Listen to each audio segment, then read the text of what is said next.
बिस्मिल्लाहिर्रहमानिर्रहीम। नाजरीन, आज एक बूटी का तारुफ आपसे करवा रहे हैं। आपको नज़र आने वाले ये खूबसूरत पौधे पत्थर चट बूटी के नाम से पहचाने जाते हैं। हमारे घरों के बाहर अक्सर गमलों और क्यारियों में ये लगी हुई आपके सामने मौजूद होती है। इसके बेशुमार फ़वाइद हैं।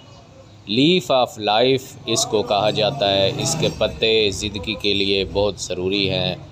ये पत्ते 2 पत्ते तोड़ के धो के आप खाते हैं अगर रूटीन के साथ, तो ये आपको बहुत सारी बीमारियों से बचाते हैं।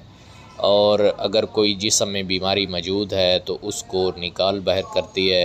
ये गुर्दे और मसाने की पथरी तोड़ने के लिए बहुत ही आला और लाजवाब रिज़ल्ट रखती है।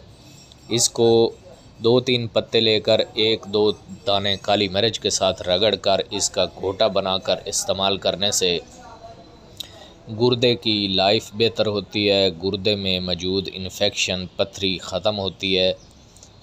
पत्थर चट बूटी बहुत ही बेशुमार फ़वाइद की हामिल ये बूटी हमारे घरों में अक्सर मौजूद होती है। आप भी इसका इस्तेमाल करें और इसके फ़वाइद हैरत